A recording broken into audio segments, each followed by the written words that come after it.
반갑습니다. 네.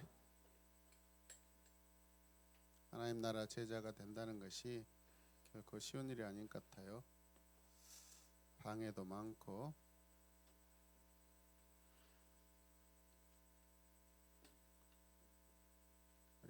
특히 젊은 청년들이 하나님 나라 제자 훈련을 받아야 하는 이때 이 아주 바보 멍충이 이 사탄이는 늘 그것을 방해하려고 하지만은 그러나 우리는 능히 이미 이긴 줄로 믿습니다. 자, 오늘 3과 제목이 뭡니까? 기독교 세계관의 유일성. 지난주도 우리는 기독교 세계관에 대해서 함께 배웠습니다.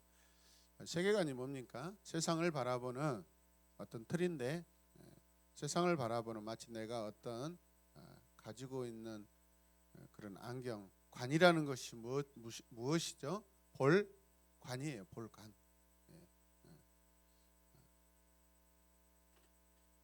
내가 어떤 것을 볼 때 어떤 가치관, 어떤 방법, 어떤 공식, 어떤 이론으로, 어떤 가치관, 어떤 틀로 볼 것인가, 그것을 말하는 거죠. 그래서 세계를 바라보는 나의 눈, 나의 초점, 우리가 그렇게 말씀드릴 수가 있습니다. 여러분들은 이 세상을 어떻게 바라보고 있습니까, 여러분? 아름답습니까? 네? 제약 가운데 신음하고 있는 세계도 보아야 되고, 그럼에도 불구하고 하나님께서 그 제약 가운데서도 일하시고 또 아름다운 것들로 새롭게 빚으시는 또 그런 것들도 바라보는 그런 통찰력에 여러분들의 식견이 있기를 주님의 이름으로 축복합니다. 자, 기독교 세계관의 유일성, 우리가 이 과를 배워야 될 목적은요, 이런 것입니다. 수많은 철학과 세계관이 범람하고 있습니다. 폭풍처럼 몰아치고 있고 홍수처럼 이렇게 몰려와서 넘치고 있습니다. 타락한 이 인간의 지성은 각자의 소견대로 세상의 모든 문제에 대한 수많은 해결책을 제시하고 있어요.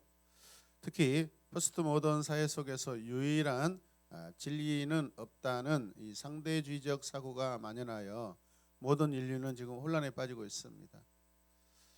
이미 어떤 절대주의는 이미 다 사라져 버렸습니다. 이제 상대주의가 드러나기 시작합니다. 상대주의, 절대주의. 많은 시대가 때로는 절대주의가 있었습니다. 한때는 우리 기독교가 절대주의로 절대 시대를 이끌어 왔던 시대가 있습니다. 그런데 부패하고 타락하여서 또 그 시대를 마감하고 새로운 시대가 이렇게 떠올랐죠. 지금은 상대주의입니다. 상대주의는 되게 재밌어요. 이것도 좋고 저것도 좋아요. 그런데 위험한 건 무엇이죠? 힘을 가지면 어느 쪽이 힘을 가지고 어느 쪽이 어떤 영향력이 있으면 그쪽으로 이렇게 쏠리고 균형을 잃어버릴 수가 있는 것이죠, 여러분. 이번에 아시죠? 이게 삼성 재판했는데 검찰에서 지금 현재로는 졌다라고 이야기합니다. 삼성이 역시 강하다. 여러분, 우리 그 드라마 같은 데 보면은 재벌들 자녀들이 자기들끼리 이렇게 모여서 막 그 여자들 옆에 이렇게 탁 두고 차 마시면서 국회의원들 김의원 뭐 박의원 그것들 우리가 돈 주면 다 시키는 대로 해. 이 정권 대통령도 자기들이 다 주물럭거리고 자기들이 돈을 주는 대로 일한다고 그렇게 이야기합니다. 그만큼 그들의 권력은 돈이에요. 또 어떤 또 지식층들은 학자들은 대한민국은 하여튼 그 예전에 그 은행인가 에서 한번 나왔던 것 같은데 그 어떤 몇 명이서 이 세상의 흐름들을 주관하고 그렇습니다. 상대주의입니다. 절대주의에서 상대주의라는 것은 진리가 없다라는 그런 우리가 판단할 수 있는 그런 부분들이 있죠. 그러다가 결국은 그것도 아니구나라고 다시 무너졌을 때 우리에게 정말로 흔들리지 않은 또 뭔가가 필요하다고 또 다시 어떤 절대주의가 다시 또 생기겠죠. 그러다가 또 다시 또 뭐 균형주의로 가든지 이런 것들은 세상은 계속 돌고 돕니다, 여러분. 왜 그렇죠? 세상 속에는 절대적인 진리가 없기 때문에 계속 어떤 죄악의 패턴들이 돌고 하는 것이죠, 여러분. 그렇지 않습니까? 70년대 나팔바지가 촌스럽게 보이는데 요즘에 입으면 또 굉장히 멋지게 보이고 그런 것이죠, 여러분. 결국 세상의 철학은요, 진리가 없다는 결론에 도달하게 된다는 것입니다. 그리고 오히려 인간의 욕망과 죄악만 더 커집니다. 계속 인간 중심으로 인간에 맞는 입맛으로 계속해서 지식과 과학과 어떤 방법들이 실험되고 그것들을 인간 생활에 적용해서 유익이 된다고 계속해서 증명하려고 하는 것이죠. 우리 이가를 통해서 인간은 타락했고 스스로 진리에 도달할 수 없는 존재임을 인정해야 할 것입니다. 거기서부터 진리에 도달하는 한 걸음이 시작되는 것이죠. 이러한 인정은 진리가 인간에게서 나오는 것이 아니라 절대자에게서 계시되는 것임을 받아들이게 한다라는 것이죠. 계시라는 것은 하나님께서 보여주시는 것입니다. 비밀이자 그게 또 열리는 것이죠. 그분이 가지고 있고 그분이 열어주시고, 성경은 인간이 자신의 무능력을 인정하고 메시아이신 예수 그리스도를 주로 고백할 때 유일한 진리에 도달할 수 있음을 말하고 있습니다. 자신을 부정하고 하나님께서 주신 세계관으로 세상을 바라볼 수 있는 눈이 열리게 돼야 한다는 것이죠. 그리고 그럴 때 삶의 모든 문제 해답을 얻을 수 있고요, 참 자유를 누릴 수 있다는 사실을 우리는 알아야 할 것입니다. 자, 오늘 주제 말씀은 어디입니까? 요한복음 18장 37절에서 38절 말씀입니다. 같이 한번 읽어볼까요? 빌라도가 이르되 그러면 내가 왕이 아니냐?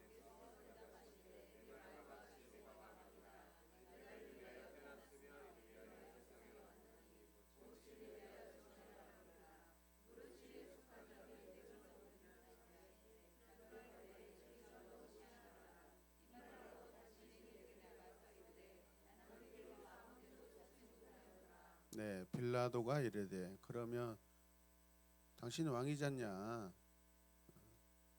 예수께서 뭐라고 하세요? 내 말이 내 말과 같이 내가 왕이다. 네가 고백한 대로, 네가 말한 대로 그거다. 내가 이를 위하여 태어났고 이를 위하여 세상에 왔나니 곧 진리에 대하여 증언하러 함이로라. 진리에 속한 자는 내 음성을 듣느니라. 진리가 무엇이냐고 물어볼 때 유대인들에 나아가서 나는 그에게 아무 죄도 찾지 못하였노라라고. 분명히 유대인들은 어떤 정치적인 그런 관계 때문에 주님을 고발하고 재판장에 세웠지만은 주님은 로마에 대해 어떤 그 혁명이나 반역을 일으키는 것이 아니라 빌라도 자체도 지금 궁금해하고 이해하지 못한 어떤 진리 논쟁을 이야기해 버리니까 빌라도는 뭐 할 말이 없는 거죠, 사실. 분명 유대인들은 예수님을 많은 무리들을 데리고 다니면서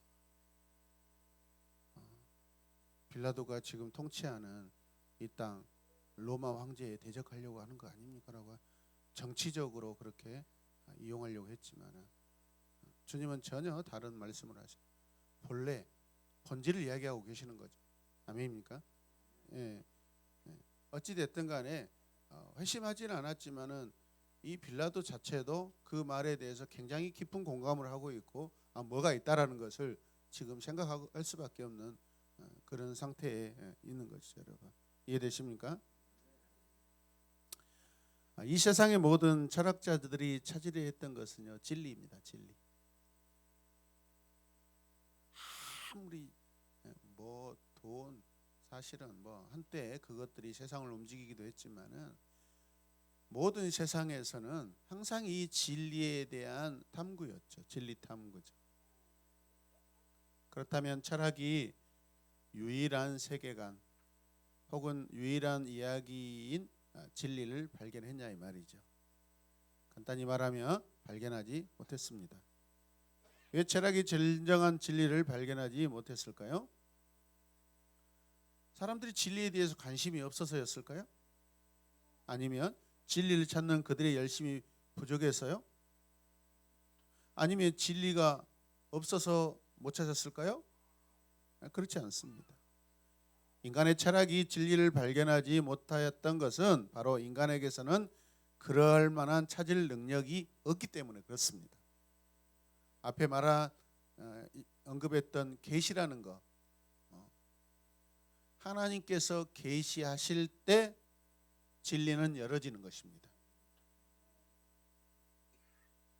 그게 구약의 모든 성경 가운데 하나님께서 역사와 말씀과 어떤 제사법과 하나님을 섬기는 그런 것들을 통해 계시하셨다가 이제 진리이신 그분의 아들 예수 그리스도를 이 땅에 보내셨죠. 근데 그들이 알지 못해요. 왜? 그들이 알고 있는 진리는요, 세상적인 방법의 진리예요. 그러니까 그들이 가지고 있는 세상관은 진리의 세계관이 아니라 자신들이 추구하고 있는 세속적인, 세상적인, 현세적인 세계관을 가지고 진리를 찾으려고 하기 때문에, 진리다라고 판단하려고 하기 때문에, 분명 그들에게는, 유대인들에게는 성경이라는 절대적인 하나님의 말씀이 주어졌음에도 불구하고 그러나 그들의 삶에서 그 말씀이 동일하게 세계관으로 적용되지 못했기 때문에 진리 대신 예수 그리스도를 보지 못하는 것이죠, 여러분. 아멘입니까? 우리도 마찬가지입니다. 같은 자리에서 말씀을 듣고 설교를 듣고 찬양하고 삶 속에서 왜 우리는 계속 도루묵의 현상이 일어납니까, 여러분? 이중적인 그런 세계관을 가지고 있기 때문이에요. 진리가 옳다면 진리의 방법으로만 살아가야 되는데 그렇지 않습니까? 교회 중심, 하나님 중심, 말씀 중심, 예배 중심이면 그것을 그대로 우리의 삶에 가져가서 그대로 우리가 적용하고 그 포커스로, 그 룰로, 잣대로 제고해야 되는데 집에 가면 내 집의 방법의 세계관으로 살아가 버리니까 진리가 포기가 되고 부딪힐 때 가장 애자, 애본성, 애삶이 익숙하잖아요. 가버리는 거죠.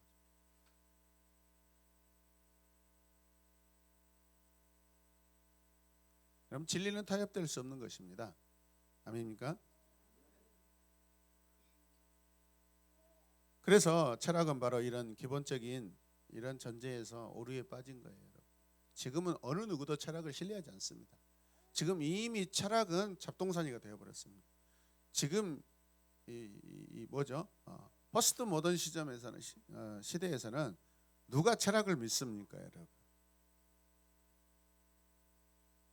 철학책 한 권 산 것보다요 핫도그 하나 사가지고 먹는 것이 더 똑똑하다고 여러분 여겨지는 시대입니다.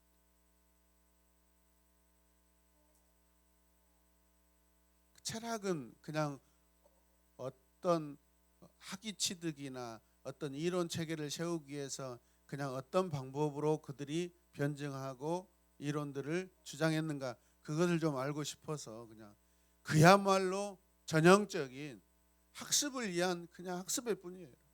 아직 누가 철학을 믿어요, 여러분? 소크라테스가 어쨌더라고. 와, 그분 정말 대단. 그렇게 생각하는 사람 없습니다, 요즘 아이들.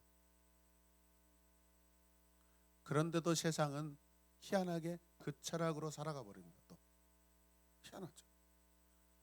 신뢰하지 않는다면서 결국 모든 판단 가치는 오늘 보라 이제 우리 형제하고 마무리했거든요. 수료증도 주고 했거든요. 할렐루야, 여러분. 근데 밑에 동생이 믿음이 없어요. 모태신앙으로 태어났는데 믿음이 없어요. 믿음이 없어요. 요즘 철학을 이야기하고 이슬람을 이야기하고, 그럼 이 형이 기독교적인 관점에서 이야기하면 형 너무 편협한 거 아니야? 세상 사람들은 이렇게 생각하는데 기독교적인 입장에서만 이야기하면 그 말이 안 되잖아. 그럴 수 있겠다. 저 사람들도 생각해 줘야지. 그런 논리를. 그래 빠져나간대요. 교묘하게. 야, 그래갖고 성경 이야기를 해주면, 그래 한번 나 성경 한번 찾아봐야 되겠네. 공부 좀 하자 가면 나 바쁘니까 나중에 하자. 그것은 또 결정적인 순간에는 도망가 버리고. 자, 밑에 한번 읽어보겠습니다. 시작. 이 세상에 우리 모두가 소유해야 할 유일한 세계관이 존재하느냐는 질문에 이 세상의 진리가 존재하는가라는 질문과 동행하다.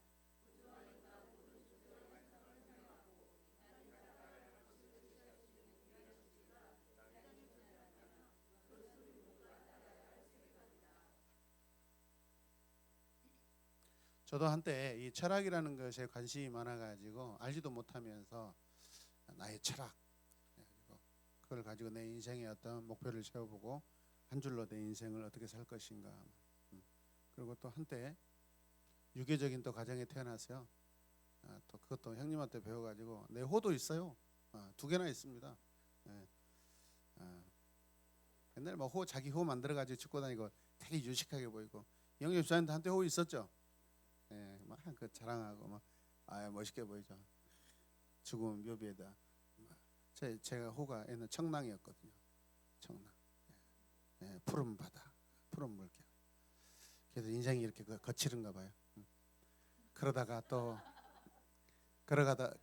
또 우리 또 그 시골집을 생각하면서 우리 형님의 호가 산야거든요.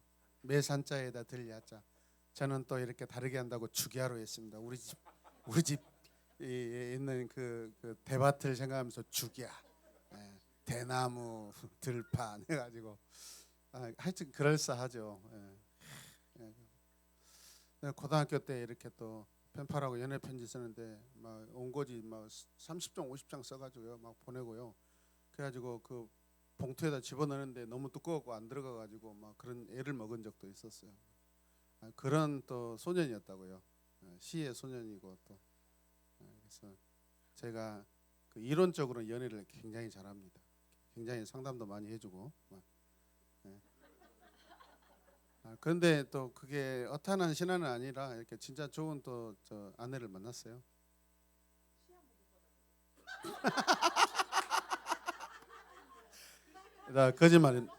거짓말입니다. 거짓말입니다. 제가 자취방에서 편지도 써줬고요. 제가 그 저기 그 찬양 가사 시로 해가지고 보내주기도 했어요. 왜 그러십니까?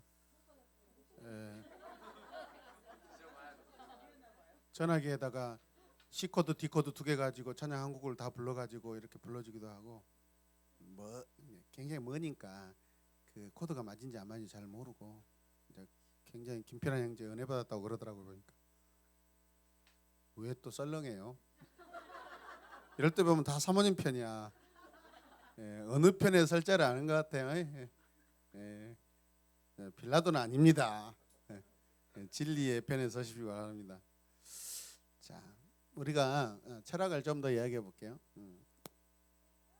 현대 철학의 결과는 상대주의라고 그러는데, 현대 철학의 결과 상대주의 한번 메모도 하시면 쓰세요.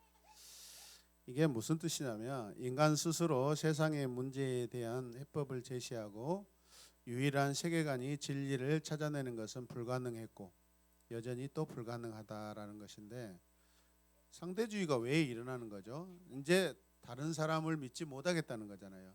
내가 발견한 진리가 진짜 진리고 내가 편한 진리가, 내가 편한 생활 방법이 가장 좋은 거라고 하는 거죠, 여러분. 사람마다 다 자기 인생관을 만들어가는 거예요.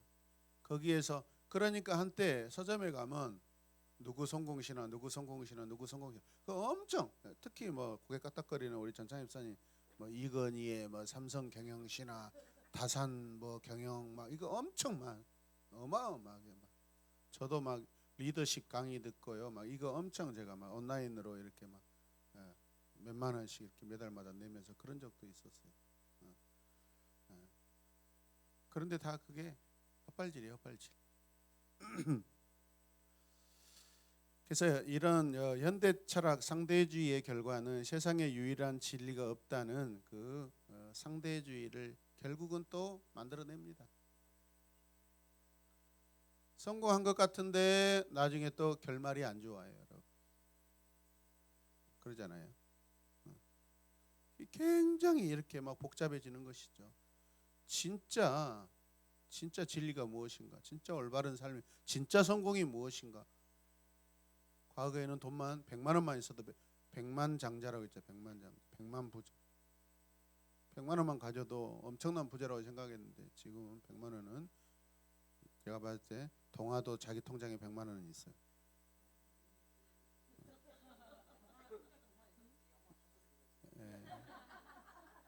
그래. 문선민 목사님은 저기 유빈이하고 저기 박채희 앞으로 적어도 2천만 원씩은 제가 봐서 저축해 놨어요. 저 집은 네, 아멘. 그렇게 이루어지고 반땡은 이렇게 하나님께 주여 믿습니다.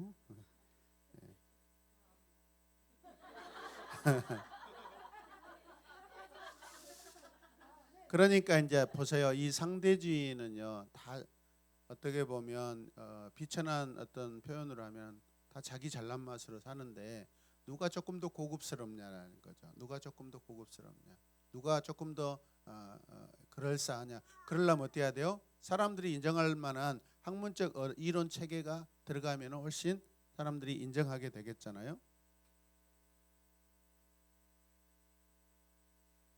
그래서 학문적인 포용력과 관용을 가장 위대한 인간성으로 이렇게 인정하게 되는 일도 생겨요.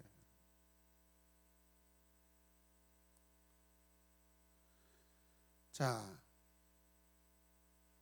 철학은 절대 진리에 도달할 수가 없고 진리 자체가 있지 못합니다. 그러나 이 세상에는 분명히 진리가 존재하고 존재해야 한다고 말할 수 있습니다.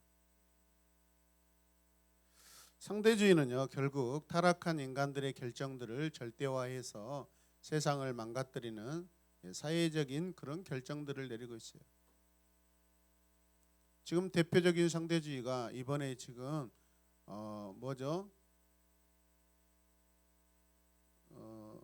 지금 입법화 되려고 하는 게 뭐죠? 우리가 반대하고 있는 소수자, 성소수자 차별 금지법. 그 금지법이 위반되지 않게끔 지금 하려고 하죠. 이것도 상대주의의 결과잖아요, 사실은. 어느 때인가 사람들은 다수결의 원칙을 그렇게 위대한 진리라고 했다가 지금은 작은 자의 목소리를 들어야 되고 소수의 의견이 중요하다고, 그게 또 다시 그런 또 진리로 갔다가 그런 작은 일반적인 소수들이 절대 다수를 뒤집는 그런 시대가 지금 또 돼버렸어요. 엎치락뒤치락 하는 거예요. 인간 존중이잖아. 인간 존중. 다수결도 인간 중심이잖아요. 인간 존중이잖아요. 소수들을 존중하자는 것도 인간 존중이잖아요. 사실은 다수결의 원칙 그렇게 주장하다가 거기에 반대표를 던진 그 사람이 소수가 됐는데 그 사람이 소외되니까 나중에 그 사람을 위해서 다시 또 법이 만들어지고, 대부분 그럼 중심이 뭐예요? 인간 중심, 인간 존엄. 인간이 그 중심에 있어요. 철학들은 모든 방법이나 지향하는 것들이. 이해되십니까? 결국 이런 모든 세상의 이런 논리들, 철학들은 결국은 이 세상에서 나오기 때문에 타락의 산물이죠, 여러분. 그리고 결국은 윤리적인 그런 타락도 가져옵니다.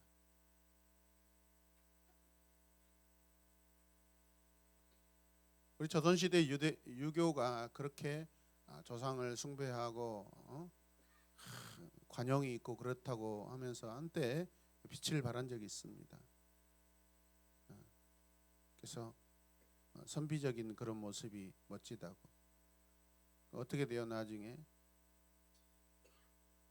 윤리적인 타락을 극심하게 가져오죠. 사실 다 이해해야 된다고. 그거 덕이다고 그러고 멋이다고 종을 부리고 윤리적으로 타락해도 그것이 멋이다고 이야기하고.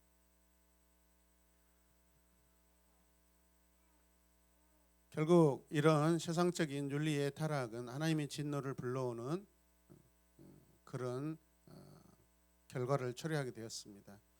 하나님의 진노가 불의를 진리로 막는 사람들의 모든 경건하지 않음과 불의에 대하여 하늘로부터 나타나나니 그러므로 하나님께서 그들을 마음의 정욕대로 더러움에 내버려 두사 그들의 몸을 서로 욕되게 하게 하셨느니라. 로마서 1장 18절 24절.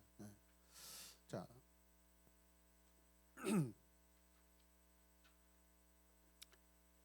여러분 그렇다면 진리란 무엇인지에 대해서 여러분들이 한번 정의를 한번 내려봅시다. 여러분들이 한번 써보세요.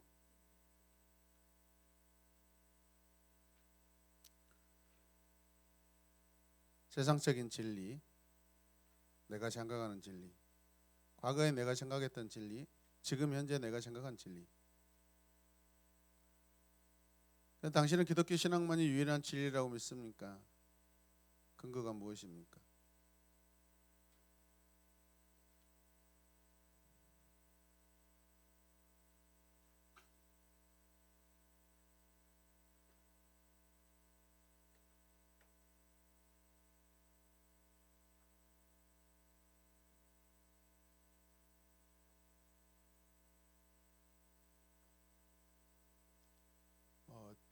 진리라는 것의 가장 큰 특징이 뭐죠? 변하지 않아야 되는 것이죠. 바뀌지 않아야 되는 것이죠. 그죠? 근데 세상의 모든 어떤 진리라고 하는 것은 한 시대를 못 넘기고 계속 바뀌어 버리잖아요.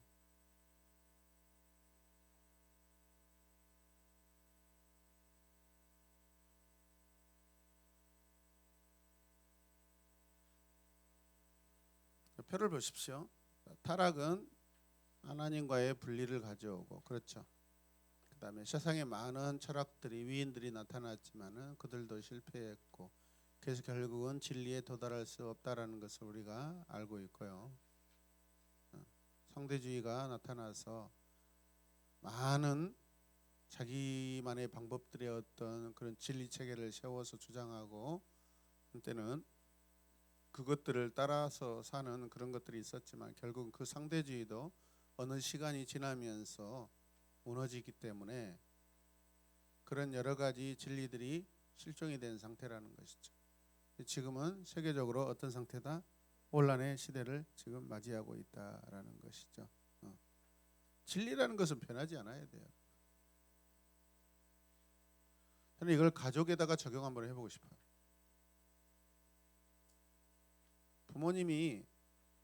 부모가 자식을 사랑하는 그 마음은 변합니까? 안 변합니까? 변하지 않죠. 그래서 이게 공동체, 가족, 성경은 하나님께서 계속 가족으로 우리를 부르시고 공동체로 계속 말씀하시잖아요. 그런 부분들을 우리가 좀 진리 안에 적용해 봤으면 좋겠어요. 이웃 아저씨가 100마디 옳은 소리 해도 내 아버지 한마디면 끝나야 돼요. 그렇게 그 말에 순종이 돼야 되고요. 자녀들도. 우리가 부모님의 말씀에 그렇게 또 순종하셔야 되고. 기본적으로 본질적인 부모는 그런 위치죠. 그런 절대적인 부모, 그런 희생적인 부모도 그런데 어떤 가치 체계나 어떤 지식 체계로 가면은 또 불완전하잖아요. 그렇죠. 이상적인 그림은 분명 맞는데 하나님께서 주시는 그 본래의 그림들은 그게 맞는데 우리는 타락한 인간 체계 안에 삶으로 말미암아서 내 부모 역시도 어떤 지성체계에 들어가면은 불완전한 진리에 도달하지 못하는 상태가 되어버려요. 그럼 이 땅에 결국에는 아담 타락 이후에 이 땅에서는 전혀 진리를 찾을 수가 없다. 이 세상에서는 진리가 나타날 수 없다라는 것이죠. 이해되시죠? 자, 우리 깊이 들어갑시다. 자, 1. 철학은 진리를 찾는 데 실패했습니다. 맞습니까? 자, 읽어주세요.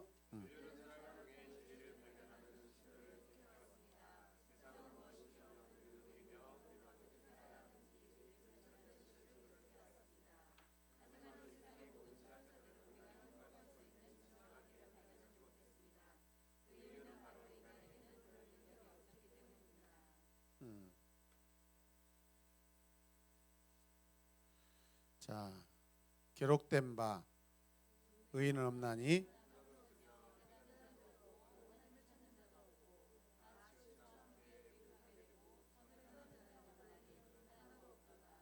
네, 철학은 우리 인간이 스스로 진리를 발견할 수 없는 부패한 존재라는 기본적인 전제를 인정하지 못했습니다. 이 세상은 진리를 상실한 세상이 되었습니다. 인간 스스로 같이 읽읍시다. 유일한 세계관을 찾는 것은 불가능했고 이러한 결과는 네,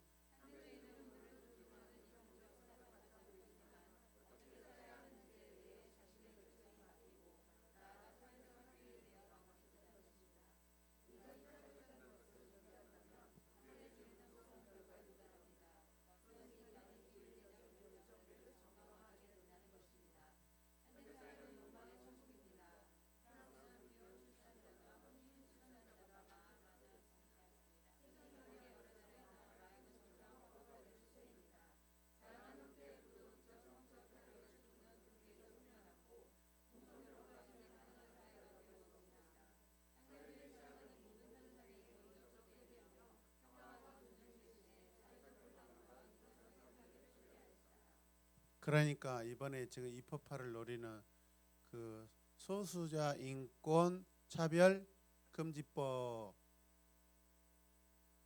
소수자 차별 금지, 그럴 듯하고 맞는 말이에요. 그죠? 일반적인 상황에 보면. 근데 그 안에 뭐가 들어있냐면 동성애법이 들어가 있어요. 처음부터 솔직하게 동성애 찬성법이라고 하면은 그걸 누가 찬성한다 누가 있겠어요? 그래서 오늘 어떤 목사님이 이걸 이렇게 자기가 이렇게 쭉 들어가 봤대요. 네이버나 이거 포털 사이트에 들어가 봐가지고 지금 소수자 차별금지법이라는 걸 딱 들어가 봐가지고 어떤 분이 이게 사실 무슨 법이냐, 그 안에 담아있는 것이 무엇이냐. 결국에는 첫 번째는 동성애법 통과시키려고 하는 거예요. 동성애법을 통과하려고 하는데 이것을 그들을 좋은 말로 아주 그냥 약간 이성적인 말로 소수자라고 해버린 거거든요. 사실은 성소수자라고 해야 되고 성소수자 동성애 찬성법 이렇게 해야 사실은 올바른 주제가 되는데 숨기는 거죠, 여러분. 봤더니 댓글들을 다 왔다 갔다 해요. 그럼 너 동성애 찬성하냐 했더니 다 아니 싫다라는 거예요. 8, 90%는 다 싫다고 하는 거예요. 대한민국 아직도 그렇습니다, 여러분. 한 10%나 15%는 뭐 그래도 존중해줘야지 이 정도고. 그럼 당신의 자녀들이 만약에 당신의 아들이 어떤 남자를 데려와서 내 며느리입니다라고 그랬을 때는 어디가 그냥 좀 불편하긴 하는데 그래도 뭐 인정해줘야지 자기가 사랑한다는데 이게 한 10에서 15%고 나머지는 절대적으로 반대한다는 거예요. 그런데 이것을 숨기는 거예요. 타이틀을 숨겨버려요. 타이틀로 가려버리는 거예요. 가려버리는 거예요.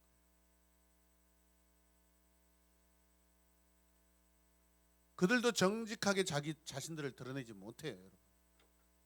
그렇게 나왔다는 100%안 되기 때문에. 그래서 누가 그랬어요? 지금 미통당이 이번에 엄청 민주당을 반대하고 있으니까 이런 거라도 제대로 또 반대해주면 얼마나 좋을까. 그래서 이번에 좀 국민들한테 신뢰를 좀 얻고. 포수가 뭡니까 결국? 그러잖아요. 포수가 그래도 윤리적인 것을 뭐 지향하는 것이 보수라고 한 거 아닙니까 사실은. 그 민주당하고 지금 어디죠? 그 저기 심삼정 쪽에서 10명이 이제 발의해가지고 지금 이걸 하고 있는데 이번에 그러면 미통당에서 이거 그러면 이거이지 않냐? 사실은 이거 우리 반대한다. 그렇게만 해도 이번에 제대로 일을 하네. 그랬으면 좋겠다. 제 마음도 그래요. 이럴 때 좀 히든카드 한번 만들어내보지. 알죠? 이거 통과돼 버리면 이제 사실은 장차 불편합니다. 많이 불편해요. 저도 여기서 동성애는 죄입니다라고 못해요. 벌금 묻니다. 그런 상황이 와버려요. 왜? 법으로 통과된 것을 제가 개인적인 강단에서 그렇게 이야기하는 것이 당장에 그것이 이루어지는 일은 아니에요. 근데 미국은 그렇게 되는 상황이지만 근데 우리도 그렇게 가능성이 큰 거죠. 시대적으로. 세상은 그러니까 이게 참 속이고 속는 거죠. 여러분 이해되십니까? 자, 그런데 자 보시면 표 다 설명해 드렸고 두 번째 진리는 계시되어야 합니다. 자, 우리는 누구나 진리를 추구하고 있고요. 인류에게는 절대적인 진리가 필요합니다. 믿습니까? 상대주의는 인류에게 혼란을 가져올 뿐 평안을 줄 수가 없죠. 또한 인류가 어떻게 살아야 하는지를 알려주지 못합니다. 여러분. 좋은 것이 있으면 자기만 가지 나눠 먹지 않습니다. 이게 상대주의의 특징이에요. 하나님의 권위를 무너뜨리면 남는 것은 확신할 수 없는 그런 주장들 뿐입니다. 이 세상의 진리는 그러나 존재하며 존재해야 합니다. 하지만 진리는 인간의 이성과 철학에 의해 나올 수가 없어요. 진리는 오직 창조자요 절대자인 신에 의해서만 나올 수 있습니다. 따라서 진리가 존재하는가에 대한 논쟁은 세상을 창조한 하나님이 존재한가에 대한 논쟁으로부터 시작돼야 돼요. 그리고 이 세상을 창조한 절대자 하나님의 존재가 확실하다면 진리는 존재할 뿐만 아니라 인간에게 계시될 것이다. 하나님은 이미 인간이 진리에 도달하게 하시기 위해 자신의 존재와 뜻을 역사 속에 계시하셨다. 특히 이스라엘 통해 드러내셨으며 예수를 통해 자신의 계시를 완성하셨다. 옛적 히브리서 1장 1절에서 2절 읽어봅시다. 옛적의 선지자들을 통하여 여러 부분과 여러 모양으로 우리 조상들에게 말씀하신 하나님이 이 모든 날 마지막 날에는 아들을 통하여 우리에게 말씀하셨으며 이 아들을 만유의 성속자로 세우시고 또 그로 말미암아 모든 세계를 지으셨느니라. 하나님께서 계시하신 진리는 유일한 세계관이며 유일한 세계관이어야 합니다. 퀘스천. 당신은 이 세상에 유일한 진리가 존재한다고 생각하십니까? 이 세상.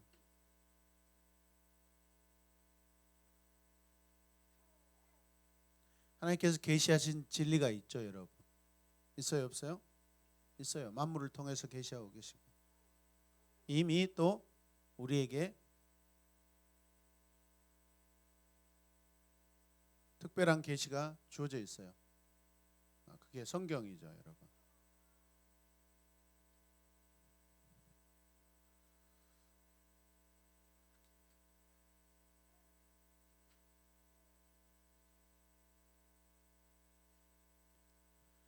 그렇다면 이 진리가 계시돼야 되는데 이 진리가 계시될 때 전달 방법이 있습니다. 진리의 전달 방식으로서의 계시. 첫 번째는 타락이에요. 타락. 타락은 진리에 도달할 수 있는 능력의 상실을 말해요. 그래서 이 타락, 인간의 타락은요, 인간과 세상 만물의 모든 면을 망가뜨렸고요. 타락한 인간은 스스로 하나님의 진리에 도달할 수 없게 되었습니다. 인간은 유일한 세계관인 이 진리를 스스로 만들어낼 수 없어요. 이로 인해 자신의 욕망을 따라 절망적 세상을 만들어내고 있습니다. 우리가 할 수 있는 최선은요, 성령의 인도하심으로 진리에 도달할 수 없는 우리를 바로 우리 상태를 깨닫게 될 것입니다. 두 번째 전달 방식이 무엇이냐면 유일한 방식으로서의 신적 계시입니다. 신적 계시. 타락한 인간의 이성은 진리를 만들어낼 수 없죠. 따라서 진리는 신적 계시의 방법, 하나님께서 주신 그 방법으로만 주어질 수 있다는 거죠. 요한복음 18장 37절에서 38절 읽겠습니다. 없어요. 그 요한복음에 보면 예수 그리스도는 빌라도 앞에서 자신을 아까 왕이라고 아까 했잖아요. 이 땅에 진리를 증거하러 왔음을 예수님께서 말씀하시죠. 예수님께서 스스로 왕이라고 지칭하셨을 때 그것은 이 땅의 유일한 진리를 계시하는 하나님의 뭐예요? 전권 대사, 모든 것을 다 위임 받아서 오신 분이죠. 예수님만이 하나님으로부터 이 세상의 진리를 전해주는 계시의 전달자요, 계시 전달자. 예수님 계시의 전달자이면서 계시자예요. 동시에 그 진리 그 자체라는 것을 또 의미하시고, 예수님께서는 진리가 없는 이 세상에 오셔서 진리를 선포하러 오셨습니다. 세 번째 진리 전달 방식으로 계시. 진리의 계시자 예수 그리스도. 세 번째 진리의 계시자 예수 그리스도. 잘 쓰세요. 예수 그리스도는 진리를 찾기 원하지만 진리를 찾을 수 없었던 우리에게 진리를 선포하기 위해 이 땅에 오셨습니다. 그리고 인간은 십자가에 죽으신 예수 그리스도를 통해서만, 즉 메시아 예수를 주로 고백하고 하나님 나라의 백성이 되어야만 유일한 진리에 도달할 수 있다는 것을 보여주고 있습니다. 진리에 속한 자는 내 소리를 듣느니라라고 말씀하십니다. 우리는 예수 그리스도를 통해서 진리에 도달할 수가 있습니다. 왜냐하면 우리는 진리를 찾을 수 없는 세상 가운데, 그 세상 가운데에서 진리를 찾을 수 있는 능력을 상실한 채 살아가고 있기 때문에 그렇습니다. 정리해 보면 이 세상에는 진리가 있다 없다? 없다라는 것이죠. 진리가 있다면 완전해야 돼요, 여러분. 싸움이 없어야 돼요. 분쟁이 없어야 돼요. 이 세상에 진리가 있다라는 것은 싸움이 없어야 돼요. 내가 완전하다, 내가 신이 필요 없다라는 것은 완전하다라는 거죠. 그 사람이 마치 진리같이 인정받을 수 있다는 거죠. 내 개인마다, 가정마다, 이 사회, 국가가 완전한 그런 체계가 어디 있냐 이 말이죠. 당장의 코로나19로 모든 세상은 다 무너졌어요. 이 세상에서 찾을 수 있는 진리는 있다 없다? 없어요, 없어. 지금 코로나19가 이걸 굉장히 시사하는 바가 큽니다.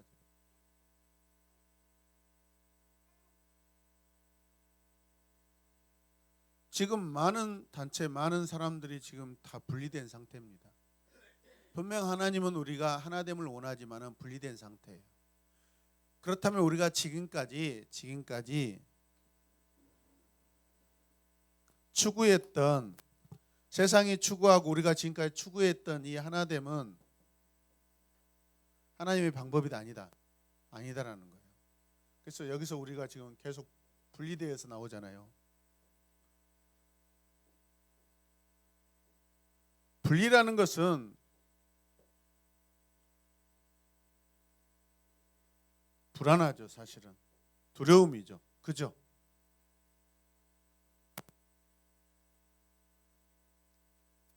승명이가 제대하고 오면 이제 제금 내줘야 되잖아요. 그렇죠?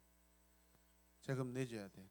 데려와 가지고 또 아버지 또 제대하자마자 또 제약해 가지고 어디서 또 이렇게 믿음 좋은 또 이렇게 며느리감을 데려와 가지고 결혼하겠다는데 21살에 결혼하겠다는데 안 해줄 수도 없고, 여기 옆에 교회 옆에 어디다 또 방 얻어줘야 되지. 그 아들 입장에서는 독립을 해야 되는데 자신만만하겠습니까? 근데 내가 오늘 새롭게 한 게 있어요. 제 앞에서는 이영종 집사님이 아들 이승명이는 굉장히 냉정하고 딱딱하고 막 그냥 그러듯이 뒤에 가서는 맨날 어디 뭐 고깃집으로 데리고 다니고 막 이렇게 정육점으로 데리고 다닌다고. 그래서 그분이 이렇게 태산과 같은 은혜가 많은 이유가 보이지 않는 아버지의 사랑이 계시되었구나라고 제가 느꼈어요. 내 앞에서는요, 시키면 그러면 안 돼. 뭐 그러더만 집에만 가면은 뭐 집에 계시는 것보다 정육점에 계시는 시간이 더 많고 삼겹살과 동행하니 그 어디나 삼겹살 나라. 내가 엄청 그것 때문에 배신감 많이 들었다고요. 교회에서 엄청 자제하고요. 아니 저쪽 교회에 있을 때 이분이 분명히 뒤에서 독립적으로 살고 있어요. 그리고 저녁에는 뭘 안 먹는다고 나한테 내가 먹자 그래 안 먹은대요. 안 먹은대요. 살 빼는다고. 그런데 그분은 계속 승천하고 계시고 진보하고 계시고 성장하고 계시고 성숙해. 그 비밀이 어디 있을까 도대체. 아니 안 먹은다는데 왜 저렇게. 집에 가면 연락 부절이에요. 먹고 이제 하는 거죠. 뭘 드셨어요? 그거는 나 삼겹살 나라.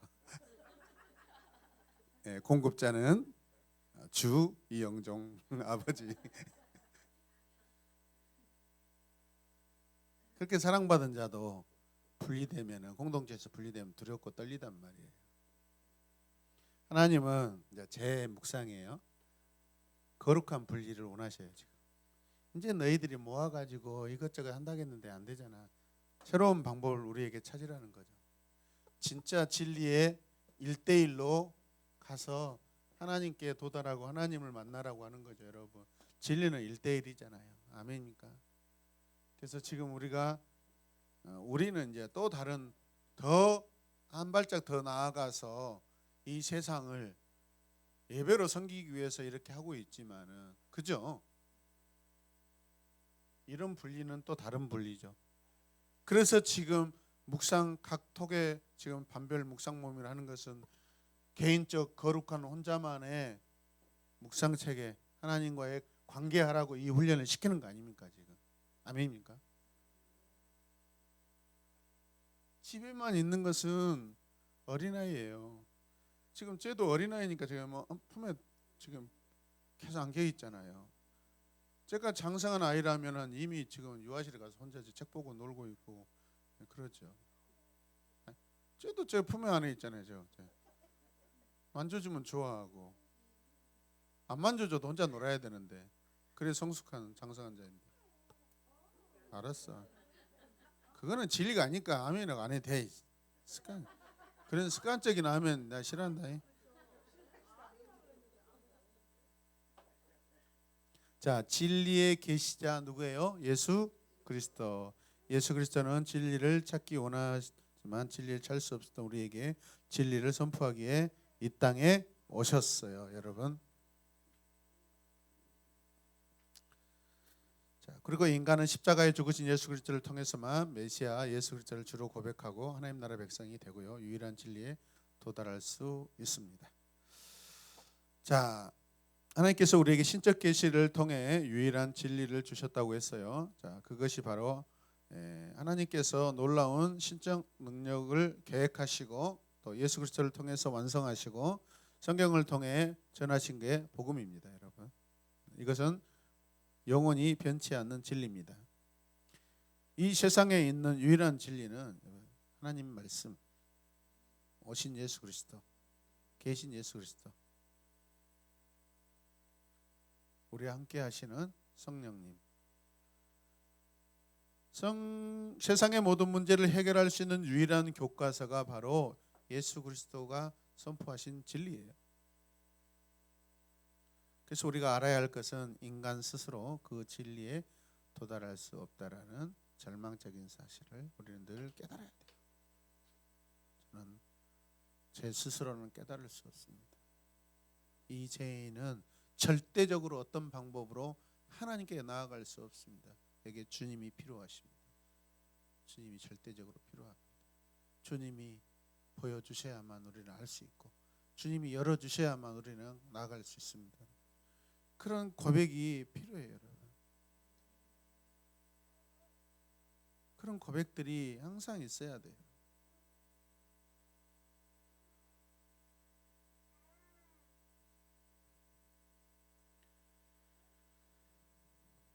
자, 정리하면서 갈게요. 자, 3번 타락한 인간은 진리에 도달할 수 없으므로 계시를 받아야 합니다. 자, 그게 쭉 읽으면서 채우면서 가겠습니다. 시작.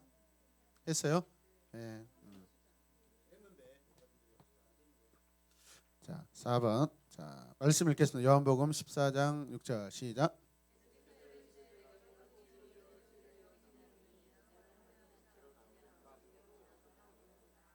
네. 네. 자, 그리고 인간은 십자가에 죽은 예수 그리스도를 통해서만 메시아 예수를 했죠. 네. 자, 밑에 박스 읽겠습니다. 조시 맥도웰. 자, 읽겠습니다.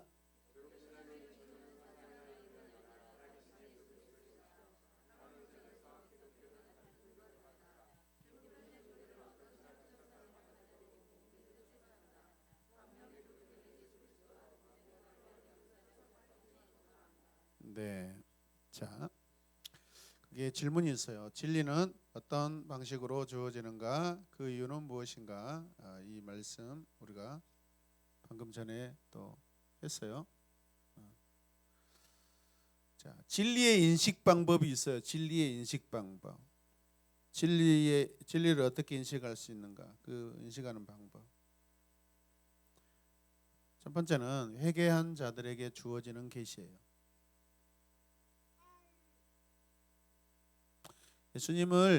예수님은 회개하지 않는 백성에게 회개를 촉구하셔요.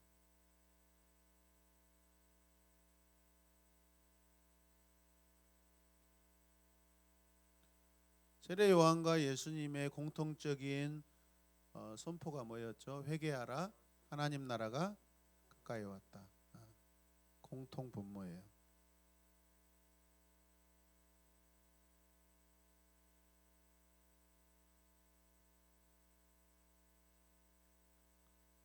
지혜롭고 슬기 있는 자들에게는 감추시고 어린아이에게는 나타내셨다고 말씀하셨어요.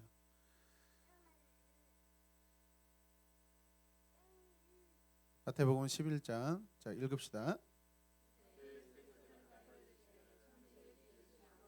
이것을 지혜롭고 슬기로운 자들에게는 숨기시고 어린 아이들에게는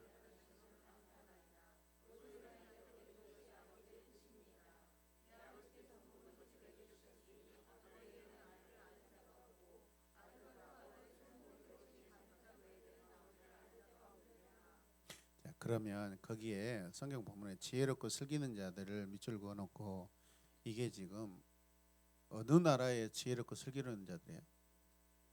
네? 세상에서 세상적으로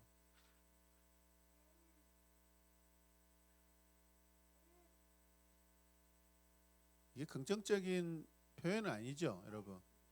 네. 이런 부분들을 잘 이렇게 우리가 분리를 해야 됩니다.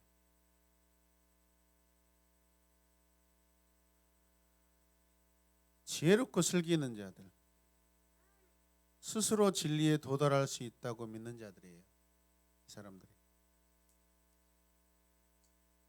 스스로 힘으로 구원에 도달할 수 있다고 믿음으로 회개의 기회를 잃어버린 자들입니다.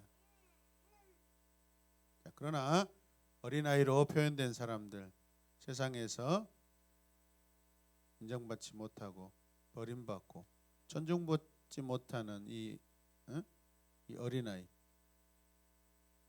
구원에 이를 수도 없다라고 인정하는 이 사람들이죠. 그런데 이들은 오히려 스스로 진리에 도달할 수 있으면서 개인적으로 행복한 삶을 살 뿐만 아니라 아름다운 사회를 만들어갈 수 있는 일단은 허상을 철저히 깨달은 자들이다라고 하고 있어요. 어떻게요? 가난하고 어린아이들은 굶주린 자들이고 스스로 살아갈 수 없는 자들. 그래서 그들은 진리에 더 목말라요. 겸손해요. 누가 왔을 때 잘 받아들입니다. 그래서 이 땅에 오신 진리이신 예수 그리스도를 영접함으로 그들이 하나님을 만나게 돼요, 여러분. 그러니까 성경에 보면 어떨 때는 어린아이를 긍정적으로 이야기하고 또 어떨 때는 어린아이 같은 신앙, 어린아이가 부정적으로 또 이렇게 이야기하는 경우가 있고, 이런 부분들.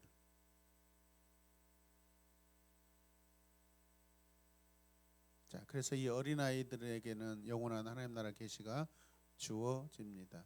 그게 진리이죠. 두 번째 진리 인식 방법은 인본주의의 결말이에요. 철학자 니체라는 사람이 있는데 이 사람은 언젠가 철학적인 구원자를 고대하는 체제가 도래하면 이 무신론적인 세계가 도래할 것이다. 언젠가 철학적인 구원자를 고대하는 체제가 도래하면 이 무신론적인 세계가 도래할 것이다 라고 자신 있게 말했답니다. 그는 하나님 앞에 인간이 가져야 한다고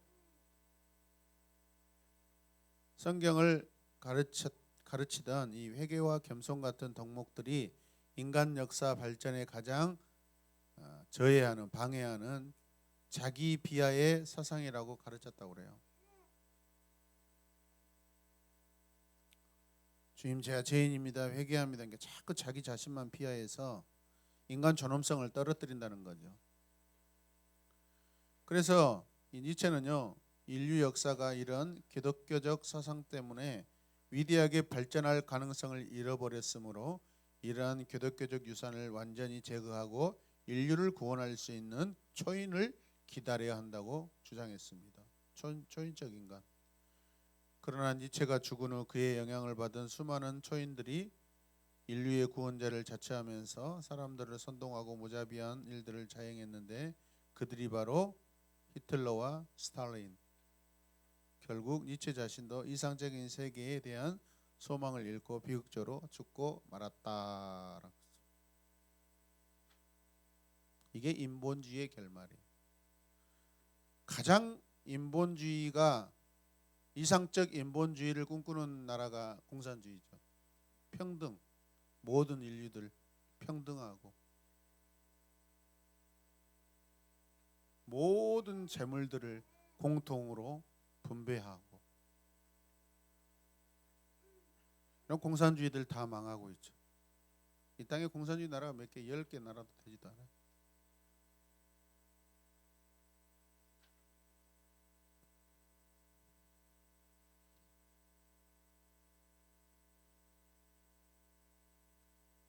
그래서 이 지금 문재인 정부 안에 주사파들, 소위 주사파들, 주체사상 신봉했던 80년대 운동권 학생들, 왜 그런 것이 일어났겠어요, 여러분? 상대주의 때문에 박탈감을 생겨가지고 공산주의 이데올로기에서 그것을 이상을 찾았던 것이죠. 스탈린, 레닌.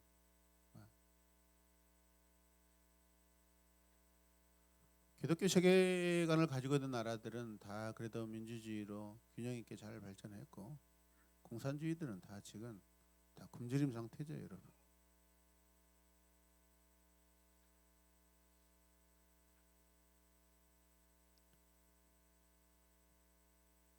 이승만 대통령이 우리나라 민주주의 갖다 준 거 아닙니다, 여러분. 하나님이 하신 거예요. 이승만 대통령은 우리나라를 반토막 낸 아주 원흉입니다, 원흉. 전두환보다 더 못된 놈입니다.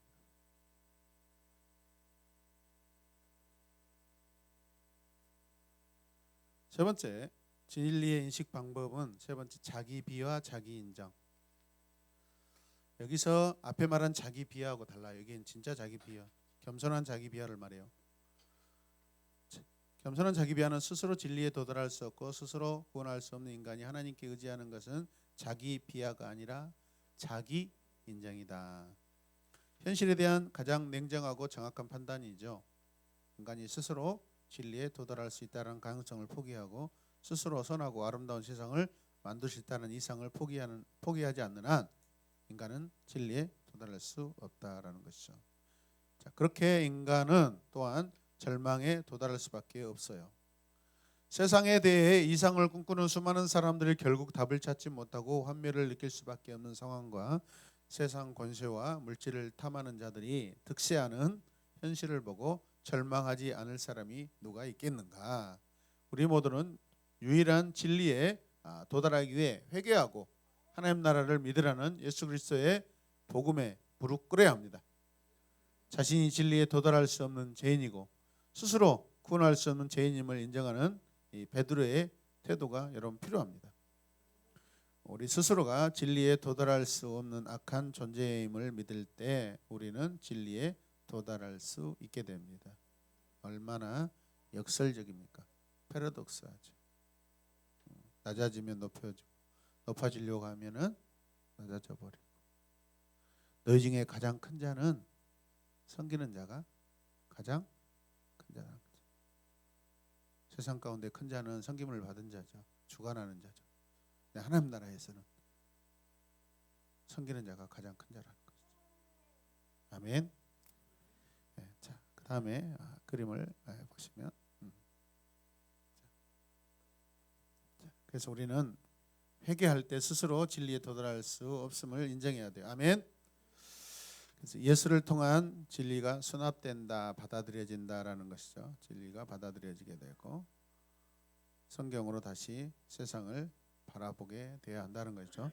자, 박스 읽겠습니다. 그리스도인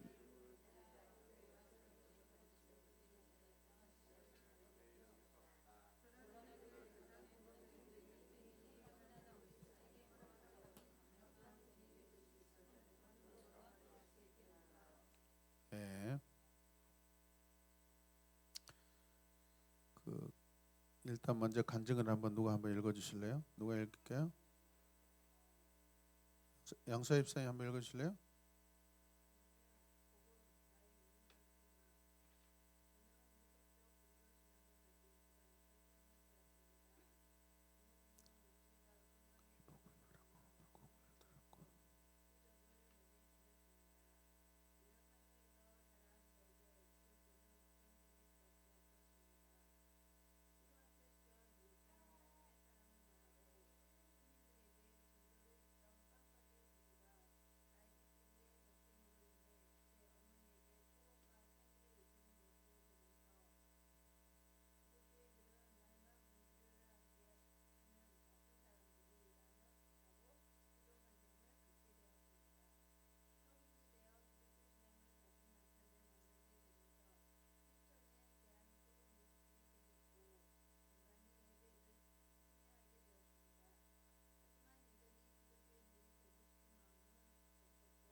아멘.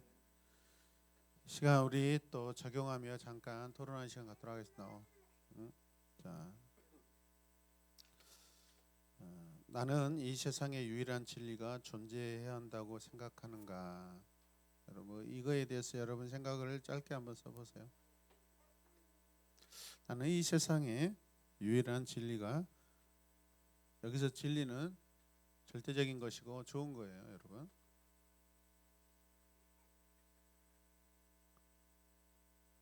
진리가 존재해야 한다고 생각하는가?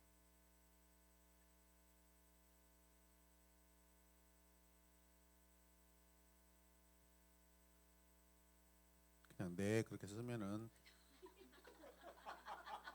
볼테기 맞습니다. 네, 아멘 두 자로 늘려서 이제 할렐루야 네 자 썼습니다. 그러지. 그거에 대해서 여러분의 생각, 지금까지 우리가 오늘 나누었던 거, 왜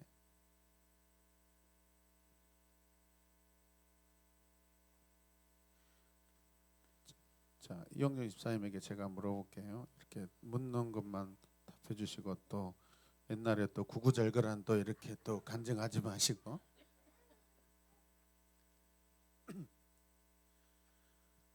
우리 이용정 집사님께서 기독교 진리 안에 살 때와 과거 그것이 없이 그냥 살 때와의 삶의 차이, 간단하게.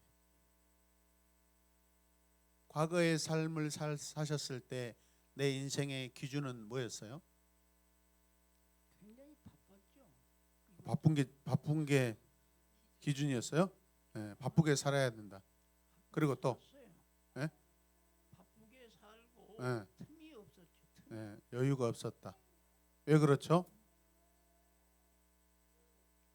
많이 잘 살든지, 그러니까 돈을 많이 모으든지, 사람들의 인정을 받든지, 그런 아마도 여러 가지 그러겠죠. 때문에 그러나 좋게 보이려고 하는 부분도 있으시겠고. 기독교에 들어오면서부터는 좀 그런 걸 놔버리니까 네, 너만은 갈 곳이 없을 줄 알았는데 그게 아니었어요. 완전히 그 탕탕 거지가 될 줄 알았더니 아닙니까? 그래서 마음이 좀 편해요. 옛날에 그랬잖아요. 그 제가 노인회관 찾아갔을 땐 저 막 핍박하고 저리 가라고, 농사지로 가야 된다고. 그때 진짜 농사지로 물 주러 가셨어요? 도망가려고 그랬겠지. 교회 가면은 그 시간에 작물들 다 죽어버리고 막 그럴, 솔직히 뭐 그런 마음도 생겼죠. 그게 우습게. 우스갯 교회라고는 그때 생각을 못했으니까. 그리고 저기 불교가 아니라 유교만 최고로 알았으니까. 그때 그렇죠. 당시는 그렇죠. 부모 공경이 인간의 본질이라고 생각하시고. 예, 절대 무교를 떠나서는 인간이 아니다고 생각했으니까. 요즘에 건강도 돌아오시고, 예전보다도 사실은 전체적으로 봤을 때 건강도 많이 좋아지셨죠. 예, 그렇죠. 마음도 평안해지셨고. 예. 예. 그런 차원에서 진리가 이 세상에 나에게 꼭 필요하다고 생각하십니까? 나는 그렇게 생각을 안 쳐. 지금 이제 놔버리는 것만 하더라도 봤어요. 아니, 예수님이 진리로서 우리의 삶에 반드시 계셔야 한다, 그것을 인정하고 믿으시냐고요. 예. 아멘. 감사합니다. 박수하겠습니다. 우리 장동희 집사님. 예. 진리를 추구하고 있는, 진리를 따라 살고 있는 성도들, 교회 생활, 신앙 생활 하고 있는 지금 내 모습과 과거에 그 진리 없이 살았던 그때의 어떤 차이점 간단하게 한번 이야기해 주세요. 과거에는 어떤 중심으로 살았어요? 어떤 마음으로? 전에는 내 중심으로만 생각하고 살았어요. 내 중심의 장점이 뭐였어요? 승진이죠. 승진. 예. 어디까지? 그래서 이제 내 중심으로만 머시기하고 머시기는 거시기도 모르고 저시기도 몰라요. 강구하고 있었는데 예. 나중에는 그것도 아니라고요. 예. 그래서 내 스스로 그걸 퇴출시키고 네. 이제 되는 데까지만 해먹고 말자. 음. 그리고 내가 말했죠. 그래서 지금은 나는 이걸 처음에 교회를 몰랐는데 나중에서 교회를 와서 알고 보니 진리도 좋고 참 하나님 말씀 들어보니까 좋고 그래서 이렇게 믿게 됐습니다. 감사합니다. 박수.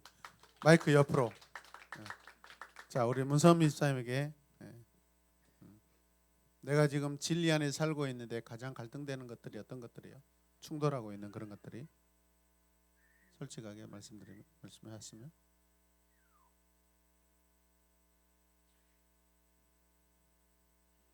예수 그리스도를 믿는다고는 하지만 그 믿음과 그 삶의 일치가 되지 않으므로 혼란 가운데 있었었고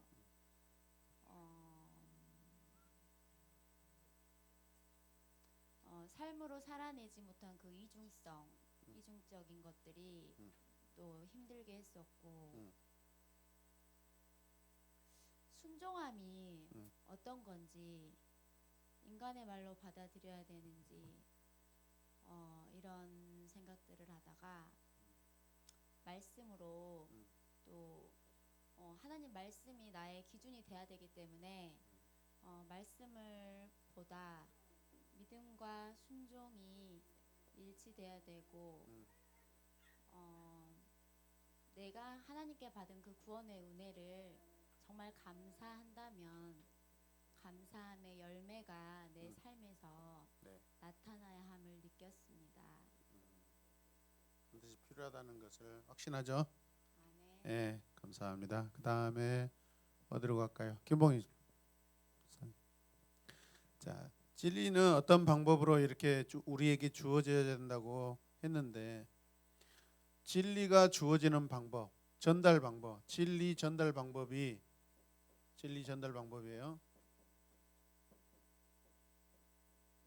어떻게 돼야 한다고 생각하시죠? 그 이유가 무엇이고? 진리는 하나님의 계시로 네, 그렇죠. 아, 좋아요. 예수 그리스도를 통하여 그렇죠.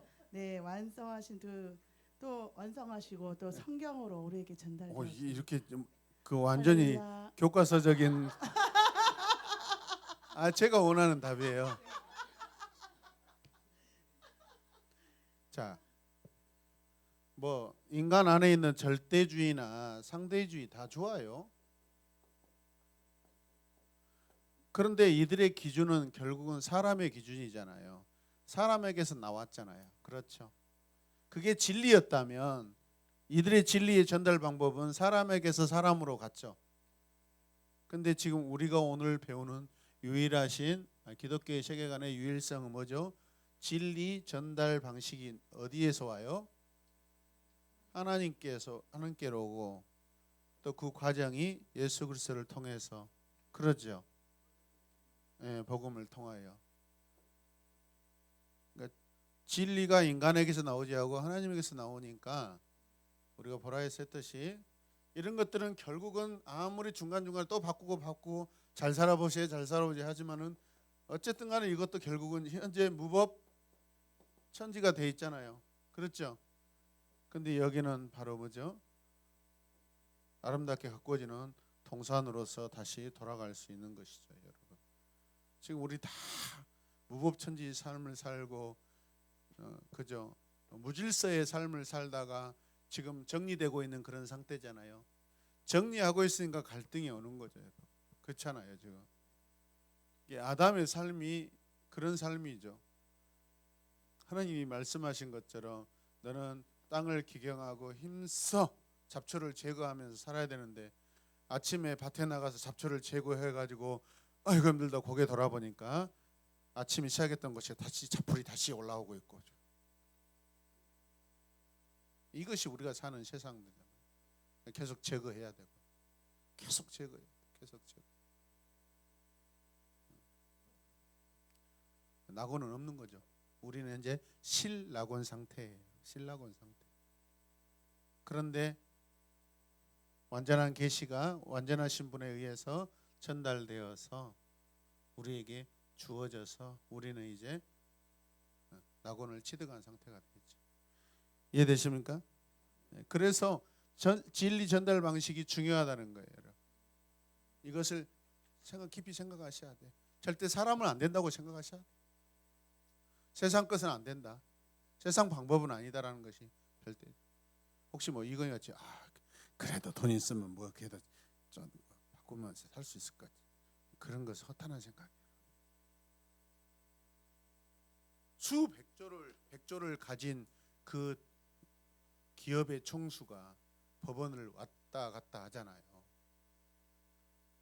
그게 이게 보여주는 대표적인 사례 아니에요, 여러분?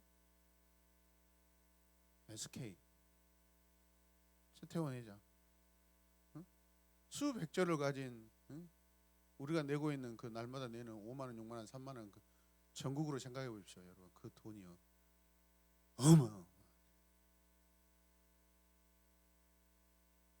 그 회사가 그 부인이 누구죠?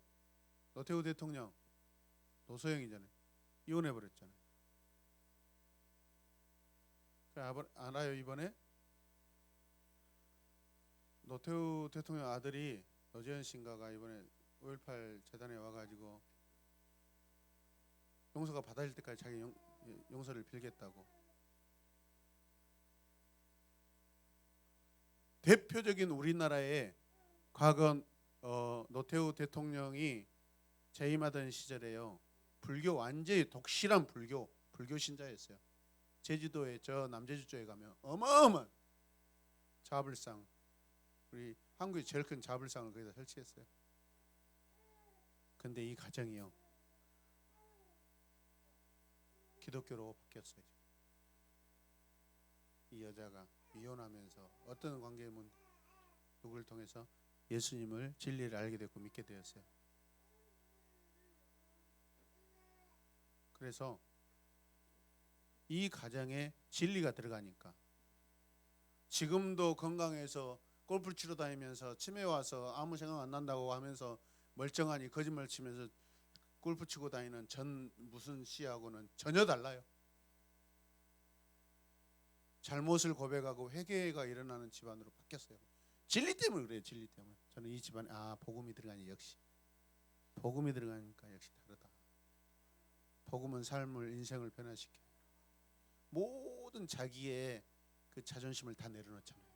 욕 엄청 먹겠잖아요. 기득권 사람들에게. 근데 이 가정에 예수 그리스도가 주인되고 복음이 들어가니까 자기의 과거에 지은 죄를 고백하잖아요. 저는 이거 보면서 극명하다고 생각해요. 당대 지금 엄청 건강을 누리지만은 소금에 불에 소금 치듯이 튀는 자와 영광을 누린 자는 완전히 다 극명하다고 생각합니다. 할렐루야. 자, 세 번째, 예수를 통해 주어진 진리에 도달하기 위해서 우리는 어떤 노력이 필요합니까? 어떤 노력이 해야 되죠? 자기 비하죠. 겸손한 자기 비하죠. 회개와 겸손과 자기 비하, 겸손한 자기 비하예요. 하나님, 수백 번 수천 번을 고백하셔요. 우리 가정은 예수 그리스도밖에 없습니다. 우리 가정의 소망은 주님만이 유일한 소망이십니다. 그 어떤 방법으로 안 돼요. 저 같은 자도 예수 그리스도가 저를 바꾸셨지.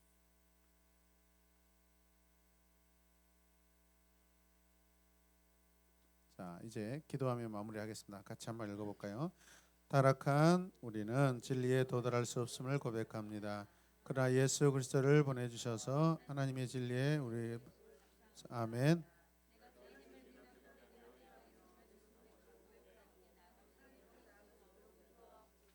아멘. 우리 이 시간 우리 찬양하면서 기도하고 마무리하겠습니다. 마지막 찬양 333번 아버지 하나님 아버지의 마음 함께 우리 찬양하면서 마무리하겠습니다. 다가 끝나면 이제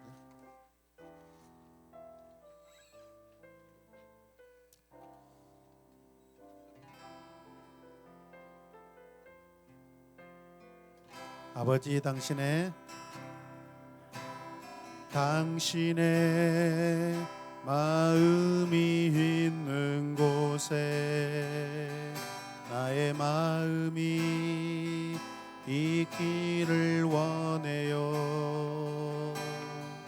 아버지 당신의 눈물이 고인 곳에 나의 눈물이 고이길 원해요. 아버지 당신이 바라보는 영혼에게 향하길 원해요.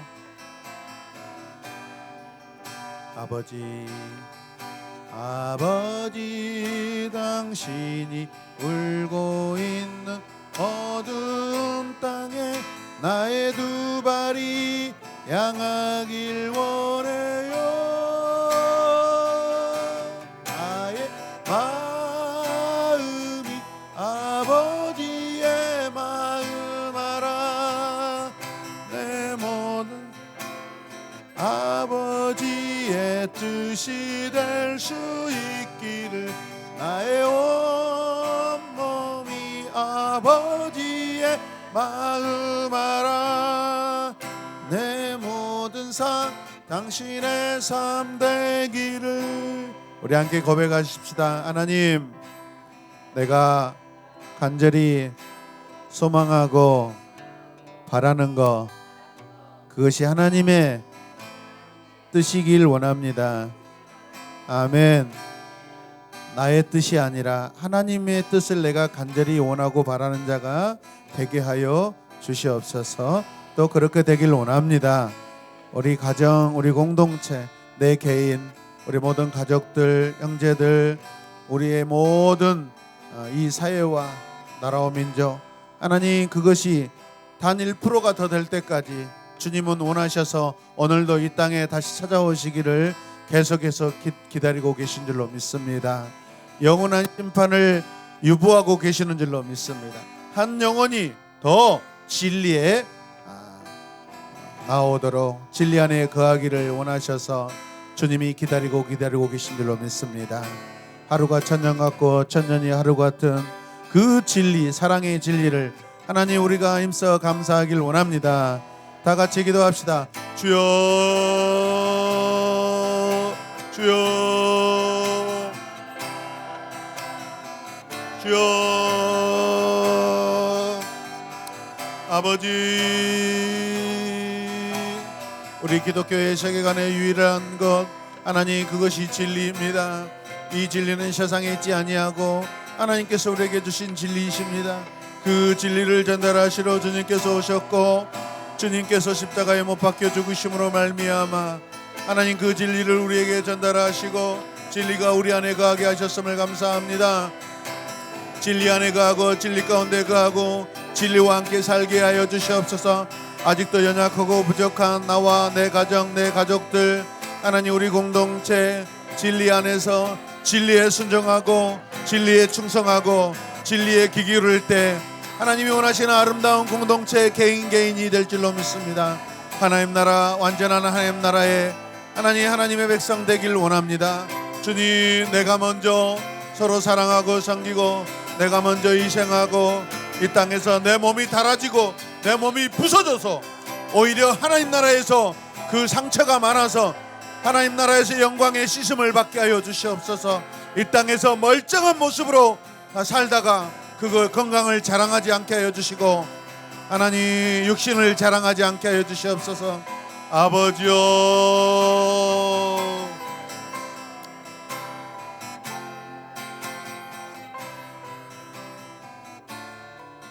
우리에게 진리가 필요합니다. 하나님, 나는 부족하고 연약하고 나는 여전히 오늘도 수많은 죄를 지을 수밖에 없는 죄인입니다.